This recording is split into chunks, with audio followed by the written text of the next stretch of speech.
अमित आणि विद्या छत्रपती संभाजीनगरच्या इंदिरानगरमध्ये राहणारे बालपणापासूनचे मित्रमैत्रीण।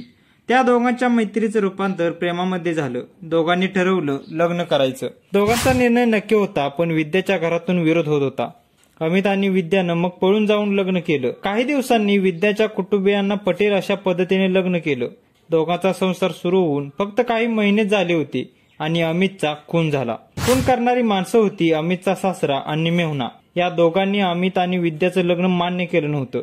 कारण एकच, दोघांची जात वेगळी होती आणि याच कारणावरून अमितचा खून झाला। पण या प्रकरणात नेमकं घडलं काय, विद्यानं दिलेली माहिती, अमितच्या हत्येवेळी रेकॉर्ड झालेला व्हिडिओ, यातून नेमकं काय समोर आलंय हे संपूर्ण जाणून घेऊया या व्हिडिओच्या माध्यमातून। व्हिडिओला सुरुवात करण्या अगोदर आपल्या चॅनलला सबस्क्राईब नक्की करा आणि व्हिडिओ आवडल्यास व्हिडिओला लाईक नक्की करा। छत्रपती संभाजीनगरच्या इंदिरानगरमध्ये मुरलीधर साळुंखे आपल्या कुटुंबासोबत राहतात। मुरलीधर साळुंखे यांचा लहानपणीपासूनचा मित्र गीताराम कीर्तिशाही। कीर्तिशाही हे बौद्ध समाजाचे तर साळुंखे हे गोंधळी समाजाचे। या दोघांच्या मैत्रीमध्ये कधी जात आडवी आली नाही।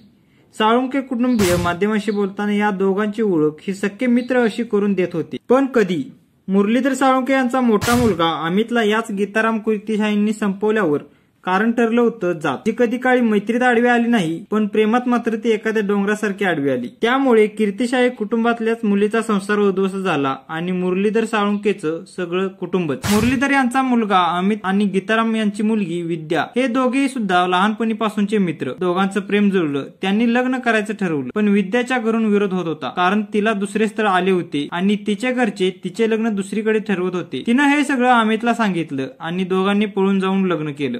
एप्रिलमध्ये पुण्यात जाऊन लग्न केल्यानंतर काही दिवस ते पुण्यातच राहिले। अमितच्या घरच्यांनी या दोघांशी संपर्क साधला आणि पुन्हा गावी यायला सांगितलं। त्याप्रमाणे हे दोघेही मे महिन्याच्या सुरुवातीला परत आले, पण सगळ्यात आधी गेले पोलीस स्टेशनला। अमितचं कुटुंब, अमित आणि विद्या पोलीस स्टेशनमध्ये हजर झाले। पोलिसांनी दोघांचा जबाब नोंदवला। विद्याने माध्यमांशी दिलेल्या माहितीनुसार त्यावेळी पोलिसांनी विद्याच्या कुटुंबियांना बोलावून घेतलं होतं। तिच्या वडिलांना पोलिसांनी फोन लावला, पण तिच्या वडिलांनी पोलीस स्टेशनला येण्यास नकार दिला आणि ते पोलिसांना म्हणाले, मी काय तिथे येणार नाही, पण हे दोघे मला इंदिरानगरमध्ये दिसले नाही पाहिजे, अशी थेट धमकीच पोलिसांच्या समोर दिली। विद्यानं असाही दावा केलाय की तिनं पोलिसांना संरक्षण मागितलं होतं। पुण्यात कोर्ट मॅरेज झाल्यानंतर अमितच्या कुटुंबियांनी विद्यांच्या घरच्यांचा राग जावा म्हणून दोघांचं 13 जूनला बौद्ध पद्धतीने लग्न लावलं आणि त्याचे फोटोही सोशल मीडियावर टाकले। त्यानंतर विद्याच्या वडिलांनी अमितच्या वडील मुरलीधर साळुंखे यांना धमक्या दिल्या, त्या दोघांना इथे राहू देऊ नका, नाहीतर त्यांच्या जीवाचं बरं वाईट करू। साळुंखे यांनी त्यांना समजवण्याचा प्रयत्न केला, पण त्यांनी पुढे धमक्या देणं चालूच ठेवलं। इकडे विद्या आणि अमितचा संसार चांगला सुरू होता। अमितला छत्रपती संभाजीनगरच्या प्रोझन मॉल मध्ये काम मिळालं होतं। तो तिथं नोकरीची सुरुवात करणार होता।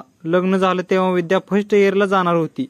त्यामुळे अमितनं तिला सांगितलं की तुझे ऍडमिशन करूयात, मी तुला शिकवेन असंही सांगितलं। सगळं काही सुरळीत सुरू होतं, पण 14 जुलैच्या रात्री 10:15 वाजता अमितचं जेवण झालं आणि तो पबजी खेळत बसला। घरात असलेल्या अमितला त्याच्या मित्रांनी घराबाहेर बोलवलं। त्याच्या घराबाहेर एक मोठं झाड होतं, तिथे अमित आणि त्याचे मित्र पबजी खेळत बसले होते। पण काहीच वेळात अमितच्या लहान भावाला फोन आला आणि त्यानंतर तो घराबाहेर पळत सुटला। तिथं त्याला दिसला रक्ताच्या थरोळ्यात पडलेला, मदतीसाठी ओरडणारा त्याचा थोरला भाऊ अमित साळुंखे। मृत्यूशी झुंज देत असणाऱ्या अमितला घाटी रुग्णालयात नेण्यात आलं। जाताना तो जीवाच्या आकातानं आपल्यावर आप्पासाहेब कीर्तिशाहीने वार केले, एकूण 7 वार केले, आतडी बाहेर काढली असं सांगत होता, असा दावा विद्यानं केलाय। अमितच्या कुटुंबियांनी केलेल्या आरोपानुसार अमितला त्याच्या मित्रांनी पबजी खेळायला झाडाखाली बोलवलं। त्यानंतर तेथील लाईट अचानक बंद झाली व विद्याचे वडील आणि चुलत भाऊ आप्पासाहेब कीर्तिशाही तिथे आले। त्यानंतर आप्पासाहेब कीर्तिशाही यांना गीताराम कीर्तिशाही यांनी अमितला संपव असं सांगितलं आणि अमितवर 7 वेळा धारदार शस्त्राने वार झाले। काही मित्र पळून गेले, पण काही मित्र पुढे यायला लागले की आप्पासाहेब कीर्तिशाही त्यांना त्याच्या चाकूचा धाक दाखवून आप्पासाहेब व गीताराम कीर्तिशाही येथून फरार झाले। अमितला हॉस्पिटलमध्ये दाखल करण्यात आले। तिथे पोलिसांनी त्याचा जबाब लिहून घेतला। कोण माणसे होती, कोणते कपडे घातले होते याची माहिती घेतली आणि गीताराम कीर्तिशाही व आप्पासाहेब कीर्तिशाही यांच्यावर खुनाचा प्रयत्न केल्याचा गुन्हा दाखल केला। त्यानंतर 25 जुलै रोजी मात्र अमितची सुरू असणारी मृत्यूशी झुंज संपली। पण अमितच्या आईचा एकच प्रश्न आहे, माझ्या मुलानं प्रेम केलं, त्याला प्रेम करण्याचा अधिकार नव्हता का? या सर्व प्रकारानंतर इंदिरानगरमध्ये शांतता आहे आणि अमितच्या घरात